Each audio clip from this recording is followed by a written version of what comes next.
PowerPoint-nya sudah bisa ditampilin.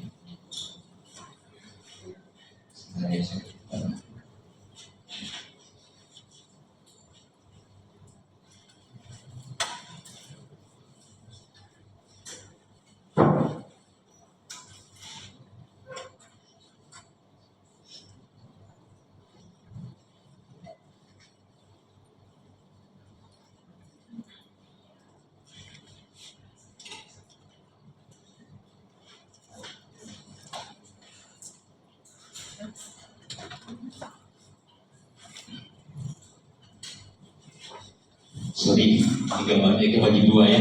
Oke, sebelumnya kita berdoa ya.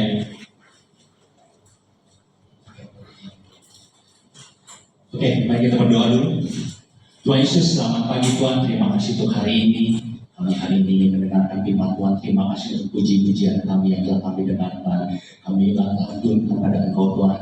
Kau yang sentuh hati kami Tuhan Yesus, supaya kami tetap menyala-nyala di dalam melayani Engkau Yesus. Tuhan, supaya kami ingin saya sendiri yang membawakan firman Tuhan ini, supaya firman Tuhan ini menjadi berkat bagi banyak semua orang dan juga bagi saya sendiri Tuhan. Terima kasih Tuhan Yesus. Hanya di rumah berdoa. Amin. Oke, selamat pagi semuanya. Masih semangat ya? Semangat ya. Masih pertengahan bulan ya. Masih uang masih ada kan? Masih tebal. Masih banyak, masih tebal ya. Oke. Hari ini tema yang diberikan kepada saya yaitu melayani dengan sukacita. Susah nggak melayani dengan sukacita? Saya nanya, susah atau gampang melayani dengan sukacita? Susah gampang. Tidak ada abu-abu. Susah atau gampang? Hah? Susah atau gampang? Kalau berkat lagi banyak, gampang sukacita ya. Kalau waktu lagi banyak kosong, gampang kan? Wah, saya lagi nganggur nih. Saya ingat dulu ya, kalau lagi Natal, biasa saya pakai bagian dekor. Saya nggak tahu itu. Pas Natal itu banyak orderan, sampai saya pusing. Aduh, ini kalau bisa dilepasin gitu ya. Lepasinnya orderan apa ke gereja gitu kan ya, ke dekor gitu kan. Kalau dulu saya ingat ya, kalau saya dulu dekor itu benar-benar buat saya gitu, saya bisa mendekor bikin gambar-gambar di sini sampai ke ujung, bikin taman gitu. Itu menguras waktu tenaga saya gitu. Nah, apakah kita melayani Tuhan akan dengan sukacita, walaupun dengan keadaan apapun?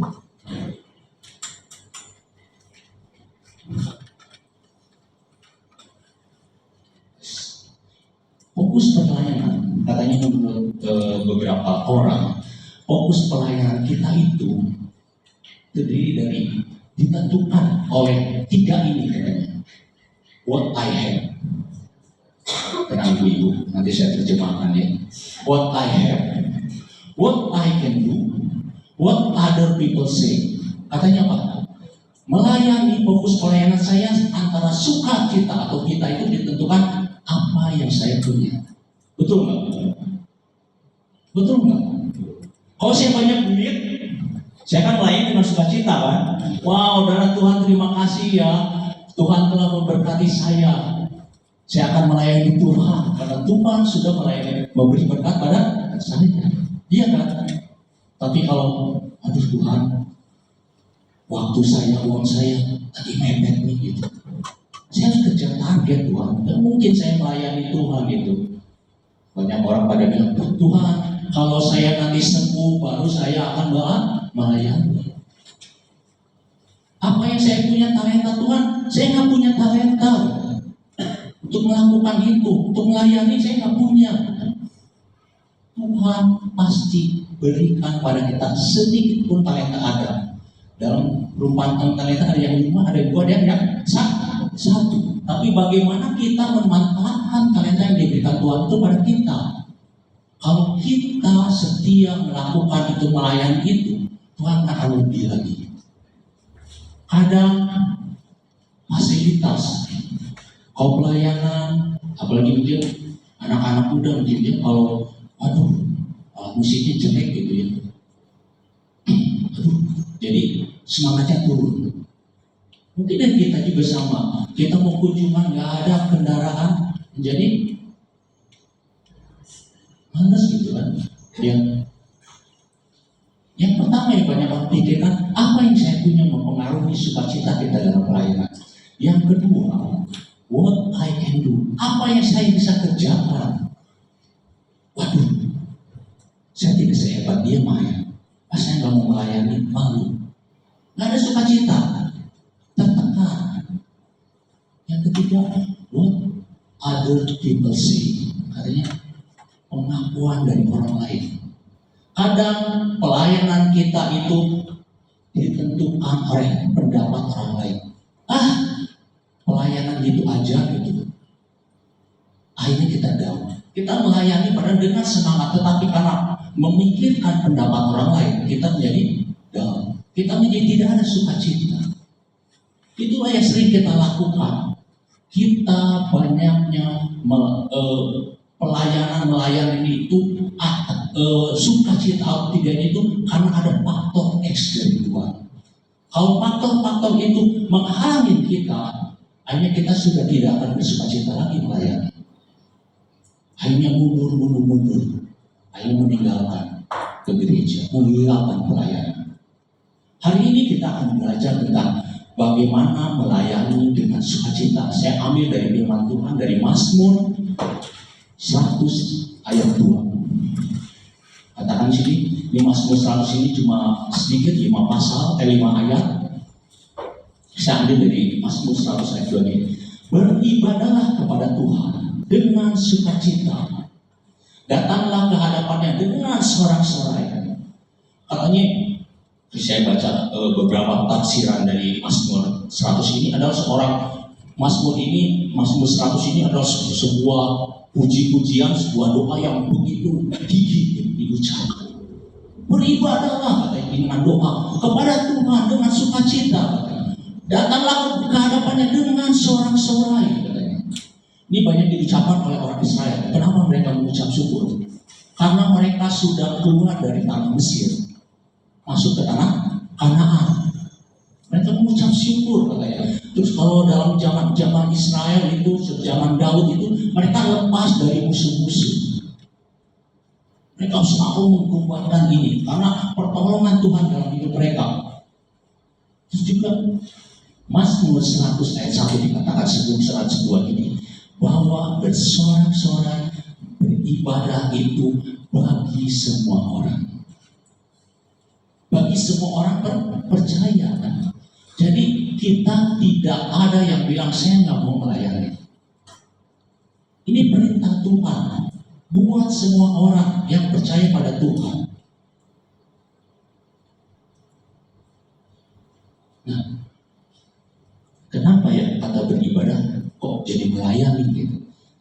Saya coba selidiki, saya pernah belajar bahasa Ibrani, di komputer ada namanya itu Bible itu tentang mempelajari bahasa Yunani ini. Di kata beribadah ini berasal dari kata ibu atau juga ibu gitu ya. Itu ada dua itu yang lama sama yang baru gitu ya. Dia berasal kata dari apa atau kalau di Kejadian disebut apoda. Apa sih artinya itu? Dia hidup ini atau apa ini mengandung arti bekerja. Jadi kita itu beribadah itu di dalam pekerjaan pun kita beribadah gitu. Yang kedua itu melayani. Nah ini diambil dari melayani. Kenapa? Kata beribadahlah kepada Tuhan dengan sukacita itu diambil dari melayani ini. Bahwa kita harus melayani. Terus juga bisa diartikan ini worship atau menyembah atau beribadah. Terus yang terpenting ini adalah obey to the God, taat kepada Allah. Jadi kata apa ini mengandung banyak arti. Ada work, ada self, ada bekerja, melayani, ada worship, menyembah atau beribadah, ada juga taat kepada Tuhan. Dan ini juga mengandung arti jamak, suatu perintah. Ada lagi penjelasan lagi banyak lagi. Jadi Dari Bible Book ini bisa disimpulkan apa sih dengan dikatakan beribadah atau apa yang dikatakan dengan melayani adalah pekerjaan yang harus dilakukan terus-menerus seumur hidup kita karena itu perintah Tuhan, baik sekarang maupun yang akan datang, dilakukan dengan penuh ketaatan. Itu beribadah. Jadi pekerjaan atau melayani apapun yang kita lakukan terus-menerus, baik sekarang maupun yang akan datang, dan dilakukan dengan ketaatan kepada Tuhan. Karena itu perintah Tuhan. Jadi kita tidak ada alasan di dalam gereja kita tidak akan melayani Tuhan. Tuhan sudah beri talenta pada kita, beri kemampuan pada kita. Walaupun kita menganggap saya tidak sebanyak orang lain, tapi pasti diberikan sebuah talenta, kemampuan pada kita. Tuhan tidak meminta pada kita yang tidak kita punya. Tuhan hanya meminta pada yang kita punya. Apa yang bisa kamu lakukan? Mau atau tidak melayani itu. Jadi ibadah harus kita lakukan terus menerus karena itu perintah Tuhan. Selama kita masih hidup sebagai ucapan syukur kita. Nah, terus juga mungkin banyak orang berpendapat, saya harus melayani karena manusia telah jatuh dalam jalan dosa. Tujuan utama manusia diciptakan untuk bersekutu dengan Tuhan. Jadi perintah melayani ini ada di sini ya, di Kejadian 2 ayat 15. Itu kejadiannya sebelum manusia jatuh dalam dosa. Manusia jatuh dalam dosa dalam Kejadian 3 ayat 8. Dikatakan sini Tuhan mengambil manusia itu menempatkan di Taman Eden, apodah katanya, melayani, untuk bekerja, untuk mengusahakan dan memelihara taman itu. Jadi ibadah atau melayani ini ada sebelum dosa turun. Apa tujuannya? Untuk apa? Bersekutu kita dengan Tuhan. Tuhan ingin kita itu menjadi partner di dalam mengelola bumi ini. Jadi ibadah itu ada sebelum dosa. Jadi sukacita penuh, harus ada sukacita, persekutuan.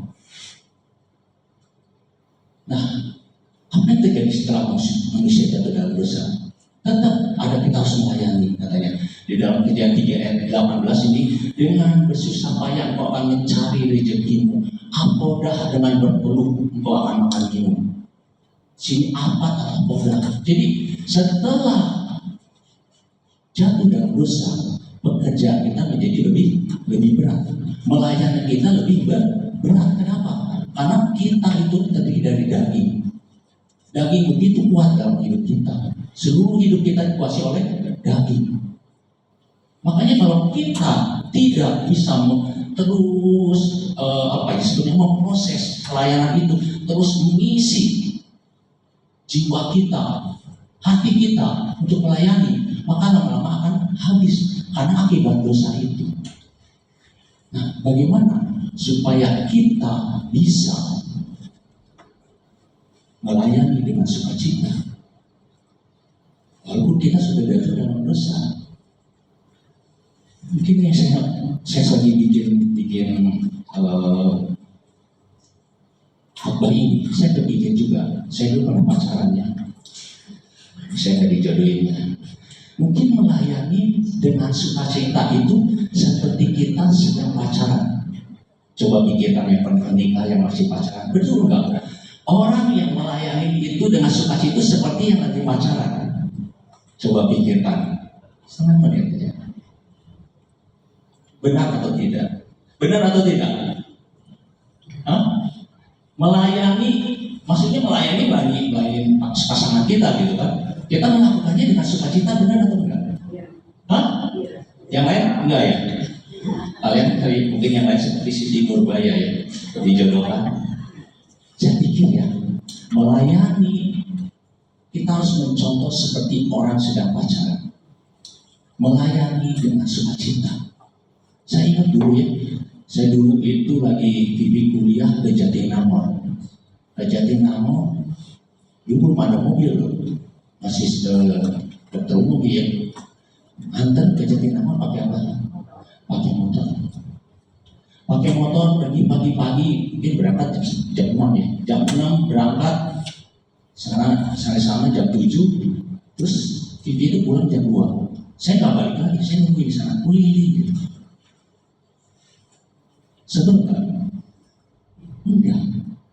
Sukacita, saya bisa mengantar istri saya, sepacar saya. Jadi seperti pacaran gitu. Ayo kita melayani itu seperti kita sedang melayani pacar kita. Apapun kalau dulu bilang gitu ya, tapi bohong sih. Katanya kalau hujan batu pun aku akan datang katanya. Dulu ibu selalu ngomong gitu ya. Tapi kalau PA hujan rintik-rintik aja enggak datang katanya. Wah banjir, badai akan aku lalui gitu untuk pasangan gue. Ya kan?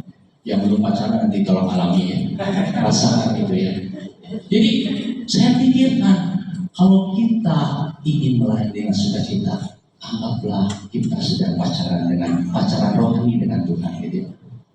Pacaran gitu kan. Apa sih kalau pacaran?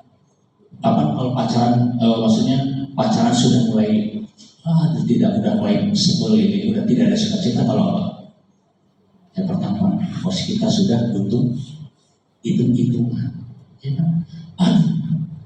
Kamu saya terus memberi tapi kamu nggak memberi gitu kan. Kalau dulu saya yang lagi waktu pernah pacaran, pernah ke supermarket gitu ya. Pernah ke supermarket, kita mau bayar gitu. Saya mau bayar, Bibi mau bayar gitu ya. Saya rebutan, tapi kalau sekarang Bibi yang bayar. Saya Bibi yang banyak duit. Tapi saya angkatnya gitu kan. Biasanya kalau kita mulai hilang sukacita di dalam hubungan kita, kalau kita sudah mulai hitung-hitung, mulai apa lagi? Bapak Ibu yang punya banyak pengalaman, kapan pacaran kita mulai surut, mulai turun? Kapan Pak? Situasi seperti apa Pak? Sebenarnya dulu sama Ibu pengalaman aja Pak, Bapak mau curhat boleh Pak? Ibu boleh Ibu? Apa Bu? Yang membuat tidak ada sukacita di dalam pasangan itu. Apa Bu? Ya maksudnya kan pernah mengalami pas isu juga. Kita kan nggak tahu di sini baik-baik di rumah ribut Bu ya. Jelin apa sih? Mana mikir? Bapak gimana Bapak? Jujurnya kayak lagi mikir ya. Kisah si mula-mula. Apa sih mula-mulanya? Ya itu seperti itu. Ambil klien itu. Wah. Gitu wae kudu dibuka pun sebenarnya. Siga aing go gawean. Ya, seperti itulah gitu. Kadang kita mengalami seperti itu. Nah, bagaimana supaya kita bisa terus melayani dengan sukacita? Saya akan berikan 2 poin dari Mazmur 100 ayat 1 sampai 5 ini. Yang pertama yaitu di sini ya, ketahuilah bahwa Tuhan Allah dialah yang menjadikan kita dialah kita umatnya dan kawanan domba gembalaannya. Ini dari Mazmur ayat 3. Di sini ketahuilah itu mempunyai bahasa asli itu yada. Yada itu apa? Mengenal, menyadari, memahami secara mendalam. Jadi Mazmur 3 ini adalah kelanjutan dari Mazmur 2. Beribadahlah kepada Tuhan dengan sukacita dan bersorak-sorailah. Nah, ketahuilah. Nah, bagaimana caranya? Ketahuilah. Aku akan memberi cara katanya. Ketahui ini yada, mengenal atau menyadari, memahami secara mendalam. Jadi poin yang saya mau bagikan, bagaimana supaya kita mempunyai sukacita yang mendalam, melayani dengan sukacita, yaitu yang pertama, kenal lebih dalam. Bukan hanya sekedar tahu. Mungkin saya tahu Jokowi, Prabowo, tapi saya tidak kenal. Mungkin saya kenal istri saya, bukan tahu, kenal, karena saya tahu gitu. Istri saya pengen apa, saya tahu gitu. Mengenal. Jadi bagaimana supaya kita mempunyai sukacita di dalam pelayanan kita? Kita harus kenal Tuhan kita. Kenal seperti apa sih? Diketahuilah bahwa Tuhan Allah. Di situ bahasa aslinya itu Adonai Hu Elohim, Elohim katanya.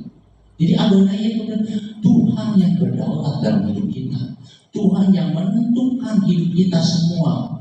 Terus itu kan katakan menjadikan kita dan punya dialah kita katanya. Dikatakan sini baik secara jasmani kita diciptakan oleh Tuhan, dan juga secara rohani kita ditebus, dibentuk oleh Tuhan dengan apa? Dia menderita di kayu salib. Itu penyelamatan kita. Punya kita itu punya Dia. Jadi semua itu yang diberikan Tuhan itu anugerah Tuhan. Kita itu seluruh umatnya.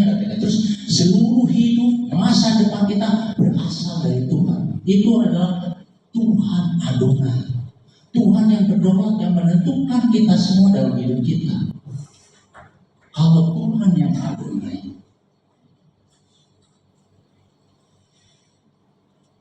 Tuhan yang menentukan semua hidup kita, Tuhan yang berdaulat pada hidup kita, Tuhan yang akan memberikan segalanya pada kita. Patutkah kita bersyukur? Patutkah kita melayani Dia dengan sukacita? Saya pernah dulu ngalamin gitu ya, waktu pernah juga cerita ya, istri saya waktu mau kuliah masuk SPPD itu, pas mau masuk itu kuliah, saya punya uang untuk DP, tapi saya dibuat usaha gitu. Tetapi saat itu saya ditipu sama orang lain. Habis itu uang buat modal begini. Dan saat itu Tuhan Vicky diterima masuk SPPD. Kita nggak punya buat DP, tapi Tuhan tentukan, Tuhan berdaulat. Kata aku bilang, ya Tuhan, kalau misalkan emang kau mengizinkan di sekolah, ya pasti uangnya ada orang yang memberikan untuk uang pendaftarannya gitu. Tuhan kasihkan itu. Tuhan berdaulat, Tuhan yang menentukan hidup kita. Terus katanya disebut juga, kenapa? Ketahuilah kenapa kamu harus melayani aku, katanya gini, kawanan domba gembalaannya. Dikatakan sini apa? Tuhan memelihara. Kita sebagai domba nggak mungkin kita jalan sendiri. Gembala itu menentukan kemana jalan yang benar, di mana ada padang rumput, menuntut terus menjaga kita. Kita ingat waktu Daud menjadi gembala, dia melawan siapa? Serigala, beruang. Katanya waktu melawan Goliat, dia bilang, kalau dulu Dia yang sudah menolong aku, membebaskan dari serigala, dari beruang dan singa, Tuhan pun akan menjaga aku seumur hidup, katanya. Dari semua poin ini, Allah Adonai, Tuhan yang berdaulat, Tuhan yang menjaga seluruh hidup kita, masa depan kita, Tuhan yang terus memelihara, menuntun dan menjaga hidup kita. Harusnya saat melayani kita merasa bangga. Karena di kita melayani orang, bukan orang, Allah yang begitu hebat, yang benar-benar memperhatikan hidup kita. Coba kalau kita misalkan, kita sekarang disuruh oleh gubernur untuk melakukan sesuatu, bangga kan? Sangat bangga sekali. Seorang atlet diutus untuk ke luar negeri, untuk membela negaranya. Walaupun kayak kemarin Indonesia lawan Jepang kalah, tapi mereka tetap bangga bisa mewakili negaranya. Bagaimana supaya kita bisa melayani dengan sukacita? Kita harus kenal siapa Tuhan kita.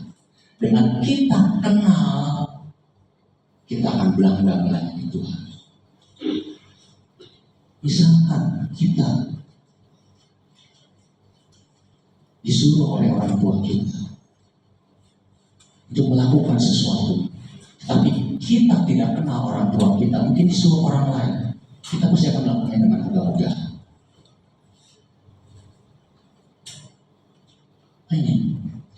kerja atau melayani, ada yang satu kewajiban, ada yang satu hubungan.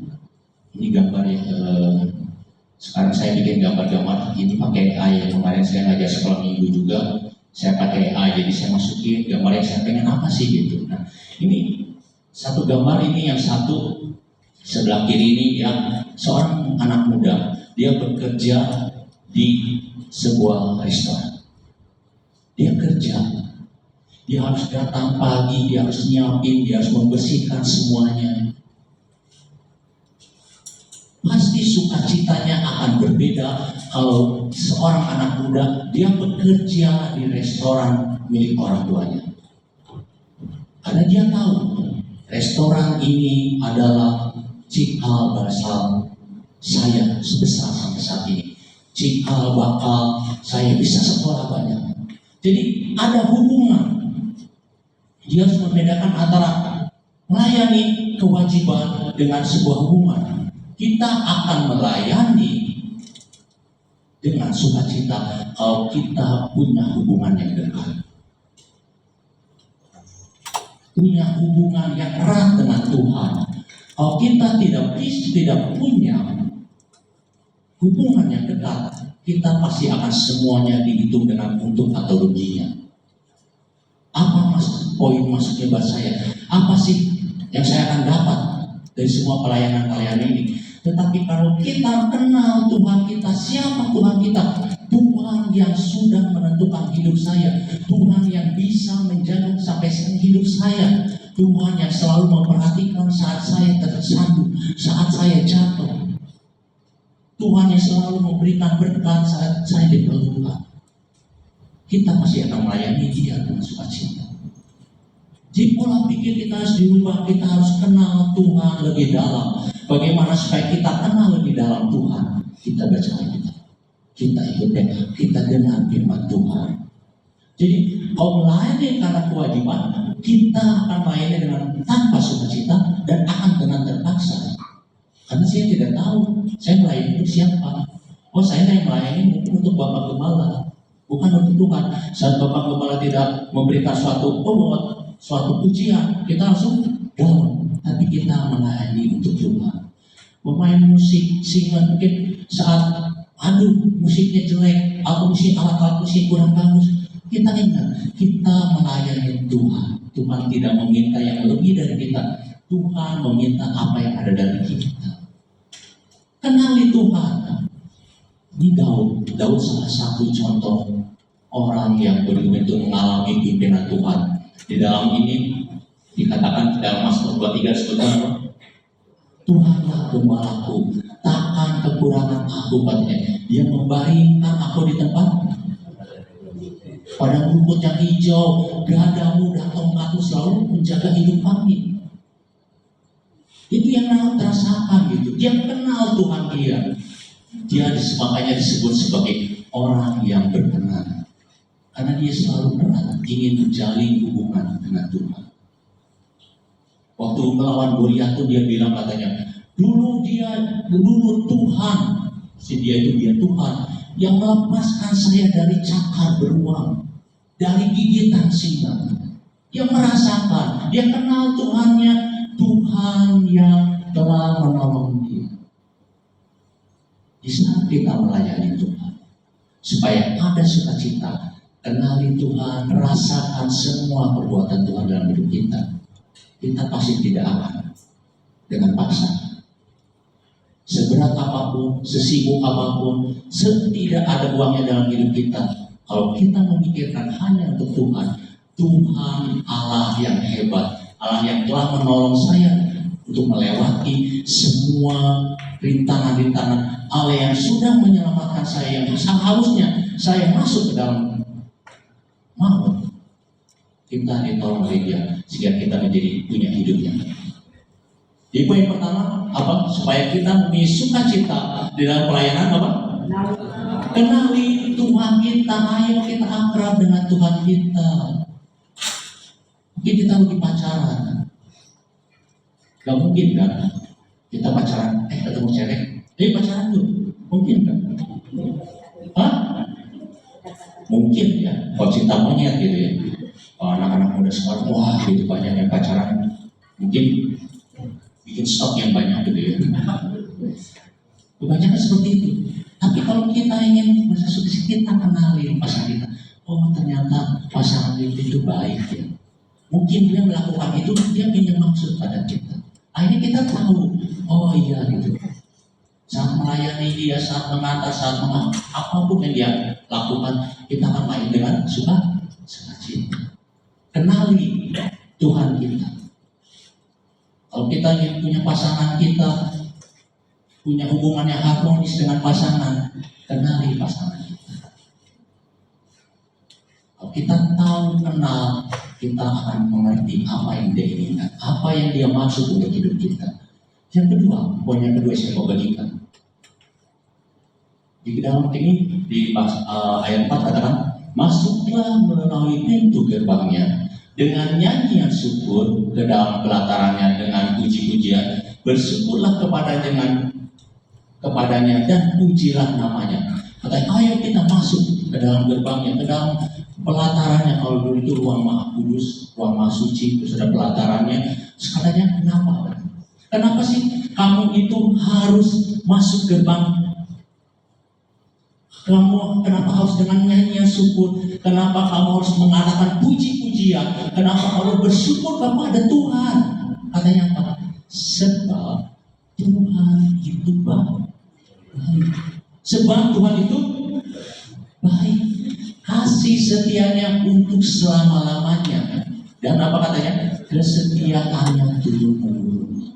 Poin kedua yang saya mau bagikan, ingat, Tuhan kita adalah yang Tuhan yang baik. Sekedar baik? Hah? Baik apa? Baik banget. Benar nggak baik banget? Benar nggak baik banget? Baik banget seperti ini. Saat kita tidak setia, Tuhan itu tetap. Itu baik banget. Coba kalau kita bersahabat sama teman, kita sudah jelas-jelas rahasia, dia yang ngebocorin rahasia, berkurang pertemanan kita, kurang terus gitu. Lalu kamu pengennya dibayarin terus, tapi nggak mau saat kita nggak punya uang, kamu nggak mau bayarin saya, hanya lama gitu. Tuhan dia seperti itu. Saat kita tidak setia, Tuhan tetap setia. Saat kita meninggalkan semua pelayanan kita, Tuhan tetap mengejar kita, mencari kita. Ingat lagi Adam dan Hawa waktu jatuh dalam dosa. Tuhan tahu, tapi dia tanya, kamu di mana? Padahal dia tahu di mana Adam sama Hawa itu. Dia tetap mencari kita karena tahu seluruh hidup kita itu daging, ingin mencenderungnya masuk ke dalam dosa. Di sini ya katanya, untuk kasih setianya untuk selama-lamanya. Kasih setia ini sebutnya keset katanya. Disebut bukan sekedar baik hati, tetapi kasih yang berkomitmen. Ya kasih yang benar-benar memikirkan jauh ke depan, bukan hanya sekedar kasih. Atau sebutnya kita sebut cinta monyet. Kalau lu ada, kalau lu banyak, masih berguna bagiku, aku akan tetap mencintai. Enggak, bukan seperti itu. Kasih yang berkomitmen katanya. Setiap perjanjiannya tidak tergantung pada respon manusia.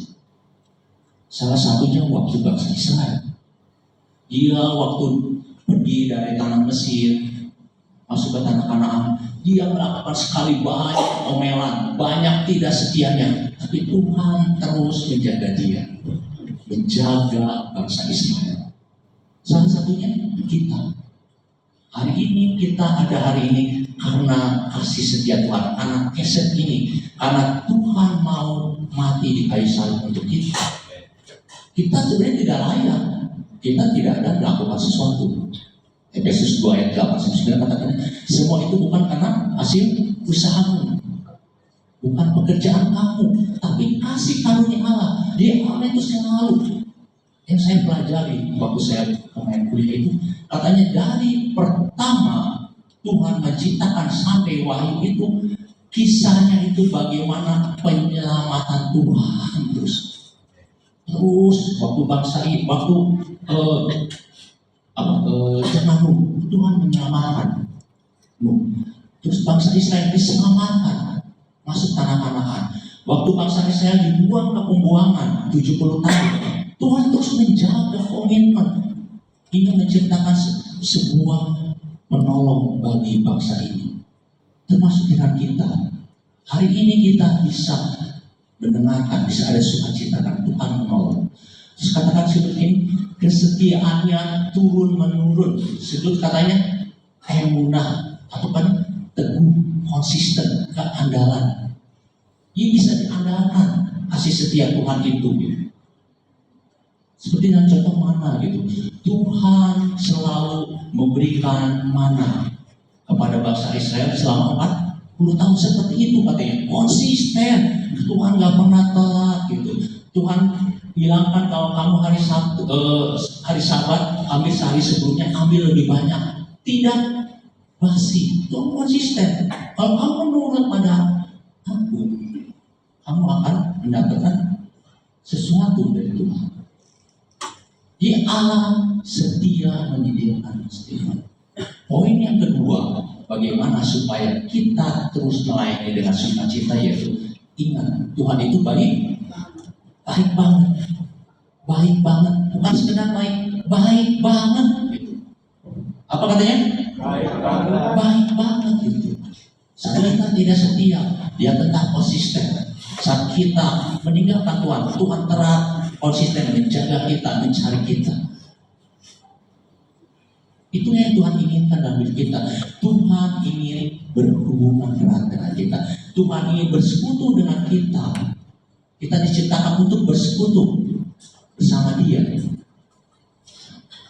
Jadi, saya tutup hari ini pada dengan melayani dengan sukacita harus didasari dengan pengenalan Tuhan yang dalam. Kalau kita tidak mengenal Tuhan kita, kalau kita tidak mengenal pasangan kita, kita tidak mengenal siapapun, kita akan berkurang sukacita kita dalam pelayanan. Dan ingat kebaikannya. Waktu kasus TV itu, orang yang ngasih apa yang ngasih uang untuk ini pakai aja dulu katanya, terserah mau kapan kamu bayar. Saya ingat selalu kebaikannya. Dia pernah gitu suatu kali orang itu mengecewakan kita gitu. Tapi karena saya ingat kebaikan dia yang dulu pernah menolong kami sehingga Bibi bisa lulus SPPD gitu. Karena dia, walaupun dia pernah mungkin menyakiti kami gitu, masalah uang juga gitu. Tapi kami anggap ya udah gitu. Hilang semua karena ingat kebaikan. Daud kemarin mungkin baru The 60 ya, baru baca Mazmur berapa? Ingat ya yang tentang keluh kesah Daud. Mazmur 73 di situ disebutkan katanya orang fasik katanya yang tahu-tahu misalnya tidak mengenal Tuhan, tapi engkau berkati gitu. Wah gitu. Itu benar-benar saya kemarin lagi itu baca sama bukan sama Trisiti ya, Asba ya. Saya kemarin waktu baca Mazmur 73 itu, waktu sama Desis itu, pas saya baca Ayub, pas kisahnya itu sama persis. Keluh kesah itu, orang masih komitmen katanya. Saya tahu ada penjaga-penjaga katanya. Ada penjaga-penjaga, kenapa kau memilih aku katanya, yang untuk menderita gitu. Tetapi ingat, kalau Ayub bilang katanya, masakan katanya, kamu mau menikmati yang enak-enaknya saja, tetapi saat tidak enak, kamu tidak mau menerimanya. Di saat kita melayani, iblis ingin merongrong kita. Jangan katanya. Ngapain kami pelayan? Ingat, Tuhan sudah ada. Tuhan sudah menjaga kita sampai detik ini. Tuhan tetap menjaga kita. Di ketika lelah, ingatlah kasih setianya tidak pernah habis. Kata 3 ayat 22 kata-katanya, tak pernah habis kasih setia Tuhan. Selalu baru tiap pagi, selalu baru tiap pagi. Kalau Markus Daud bilang, ketika ragu, apa yang harus kita bilang? Ia memanggil kamu adalah Tuhan yang setia. Ia juga akan mengenapi kita, terus akan menjaga hidup kita. Dan satu lagi, saat kita melayani, kita akan tidak ada sukacita. Kata-kata, saat ketika kita tidak dihargai, fokus pada upahmu bisa di surga. Kita bukan melayani orang, kita melayani Tuhan yang hebat, Tuhan Allah semesta alam, Tuhan pencipta kita. Itu yang terkait dengan satu ini. Matius 20 ayat 20. Sama seperti anak manusia datang bukan untuk dilayani, melainkan untuk melayani dan untuk memberikan nyawanya menjadi tebusan bagi banyak orang. Inilah dasar kenapa kita melayani Tuhan. Karena kita sudah ditebus dari jurang maut, dari kematian, untuk mendapatkan sesuatu hidup yang kekal. Hari ini kita belajar bersama-sama. Saya silakan untuk MC. Bagaimana supaya kita bisa melayani dengan sukacita? Kenal Tuhan kita lebih dalam. Ingat semua kebaikannya. Bahwa Tuhan selalu menjaga hidup kita, menuntun hidup kita, seperti kita kawan dan bertanya. Terima kasih.